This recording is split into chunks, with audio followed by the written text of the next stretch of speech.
வாழ்க வளமுடன். வாழ்க வளமுடன். விக்னேஷ் கிச்சன் ப்ரோ நம்ம பொங்கலோட சேனல் ஆபீஸ்க்கு வந்திருக்காரு. உங்க ஆபீஸ்ல பார்த்தேன். அதுக்கப்புறம் வெளியே வந்து பால்கனியை பார்த்தா நல்லா கிராமத்து ஃபீல். என்ன காத்து, ஆஹா சூப்பரா இருக்கும்ல. இங்க ஒரு டீ குடிச்சோம்னா. சரி வாங்க போய் டீ குடிச்சோம். இருங்க, டீ குடிக்கலான்னு தான் சொன்னேன். நான் டீ குடிக்கல போலான்னு சொல்லல. நான் டீ நானே போட்டுறேன். பார்த்து ஒரு கேள்வி கேட்டீங்க பாத்தீங்களா? இத்தனை சம்பள சமையலுக்கு ஒரு டீ போடுறது எங்கன்னா பெரிய பிரமாதம். வாங்க இப்ப டீ போட்டுட்டாங்க. எப்படி செய்யுது இப்ப டீ சாப்பிடலாம்னு சொன்னேன்ல, டீ போடுவோமா? போடுறோமா? போடலாமே. தண்ணி எடுத்து வச்சிருக்கீங்க, ஆன் பண்ண போறேன். எப்போ தண்ணி சூடாகி வரட்டும். அதுக்கப்புறம் வந்து நான் என்ன பண்ணிருக்கேன்னு பாத்தீங்கன்னா இஞ்சி எடுத்திருக்கேன். இஞ்சியை வந்து துருவி வச்சிருக்கேன். தோல் எடுத்துட்டு துருவி வச்சிருக்கேன். இந்த இஞ்சி ஜூஸ் போட செம்ம டேஸ்டா இருக்கும். அப்புறம் வந்து கொஞ்சம் மசாலாலாம் ஆட் பண்ணுவோம். ரொம்ப களைப்பா இருக்குல்ல, அதனால வந்து 2 ஏலக்காய், ஒரு நட்சத்திர சோம்பு, ஒரு பட்டை, அவ்வளவுதான். சிம்பிளா முடிஞ்சு போச்சு. இந்த பட்டை, கிராம்பு, ஏலக்காய்லாம் இருக்கு பாத்தீங்களா, நட்சத்திர சோம்பு, இதெல்லாம் நம்ம வந்து ஒரு வாட்டி தட்டிக்கணும். அதாவது தட்டி பவுடர் பண்ணிடலாம். நம்ம மிளகு வேண்டாம், ஏன்னா நான் இப்போ வந்து இஞ்சி போடுறதுனால பிரியாணி செய்ய போறோம். இல்ல டீ போட போறோம். டீ போட போறோம். அதுக்கு எதுக்கு இதெல்லாம்? இல்லங்க, இதெல்லாம் போட்டா சூப்பரா இருக்கும். Tea masala tea. ஓகே. தண்ணி வந்து பாத்தீங்கன்னா நல்லா வந்து கொதி வந்துருச்சு. இப்போ கொதி வந்ததுக்கு அப்புறம் நான் இதுல வந்து இஞ்சி சேர்த்துக்கிறேன்.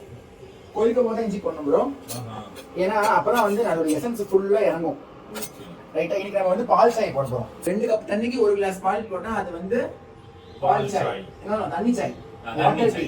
2 கப் பால் போட்டு 1 கிளாஸ் தண்ணி ஊத்தினோம்னா பால் சாய். அதான் அந்த பால் டேஸ்ட் ஜாஸ்தியா இருக்கும். ஸோ நான் அந்த பால் சாய் தான் போடுறேன். ஸோ அதனால இஞ்சி நல்லா கொதிச்சுட்டு இப்போ நான் வந்து இந்த பொடி பண்ணேன் பாத்தீங்களா, பட்டை, கிராம்பு, ஏலக்காய், நட்சத்திர சோம்பு, இதெல்லாம் பொடி பண்ணது இருக்கு பாத்தீங்களா, இந்த பொடியை நான் இதை சேர்த்துட்டேன். நான் டீ போடுறதுக்கு முன்னாடி வாசனை அதிகமா இருக்கு. இது வந்து ஒரு கொதி வந்ததுக்கு அப்புறமா தான் டீ பொடி போடணும். இதோட பச்சை வாசனை போய் ஒரு கொதி வரும். அப்புறமா நீங்க போட்டீங்கன்னா சூப்பரா இருக்கும். டீ தூளியும் இதுலயே போட்டுறணும். ஆமா, கொதிச்சு வரும். இது கொதிச்சு வரணும். இது கொதிக்கட்டும். டேஸ்டா இருக்கும். இப்போ ரெஸ்டாரன்ட் ஆரம்பிக்க போறீங்க? தெரியலங்க. ஓகே.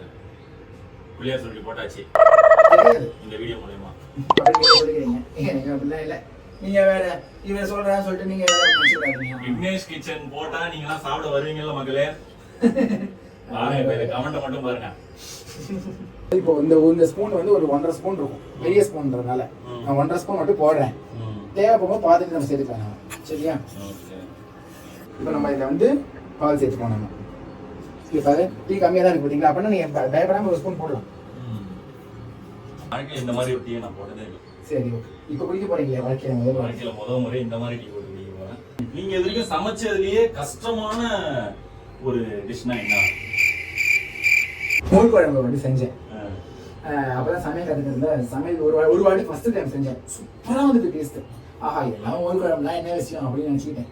அடுத்த வாட்டி மோர் குழம்பு செய்யலாம்னு அதே அளவு, அதே மெஷர்மெண்ட், அதே டைம் போட்டேன். அப்படியே தெரிஞ்சு போயிடுச்சு. சரி, இது ஆகட்டும். இப்போ டீ ஆகட்டும். நல்லபடியா முடியாம 3 கொதி தான் டீக்கு டேஸ்ட் கொடுக்கும். இதுல எங்க பாட்டி நான் கத்துக்கிட்டு இருக்கு. இது நான் வந்து இப்போ இதுல போடுற அளவுக்கு வந்து நான் ஒரு 4 ஸ்பூன் சீனி போடுறேன். ஒரு 3 போடு பெரிய ஸ்பூனா இருக்கு. ஒரு 3.5 போடுறேன். தேவைப்படுறது அப்புறம் பார்த்து எடுக்கலாம். டீ போட்டு சக்கரை போட்டதுக்கு அப்புறமா ஒரு கொதி. சக்கரை கரையிறதுக்கு, அந்த சக்கரை போட்டு கரையிறதுக்கு ஒரு கொதி. அப்புறம் சக்கரை கரைஞ்சிடுது. ஸோ நம்ம பார்த்துட்டு நம்ம டேஸ்ட் பார்த்துட்டு பண்ணிக்கலாம். அதாவது டீ அவ்வளவுதான். நாம டீ போட நேரத்துல டீ ரசிச்ச நேரம் தான் ஜாஸ்தி. அதனால இந்த வீடியோ ரொம்ப லாங்கா இருந்தது. Tea with love. இந்த டீ குடிக்கிறவங்க எல்லாம் சந்தோஷமா இருக்கணும். மனசை நல்லா லேசா இருக்கணும். அவங்க மனசுல கவலைகள் எல்லாம் போகணும்.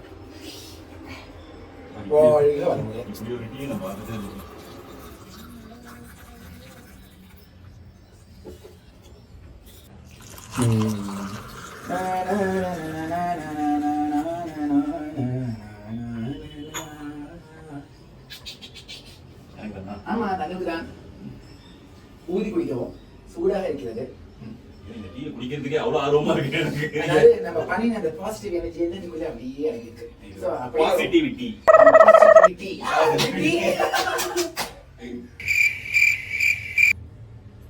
வேற லெவல்ல இருக்கு. உண்மையாவேவா?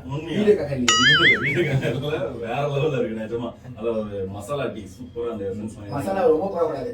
லைட்டா ஒரு மாதிரி அந்த காட்டு வாசனை இருக்கும். சோ கரெக்ட்டா மினிமலா போட்டா சும்மா ரொம்ப நல்லா இருக்கு. செம்ம இருக்கு. அதாவது கம கம கம கம கமன வாசம் வருதே மசாலா டீ.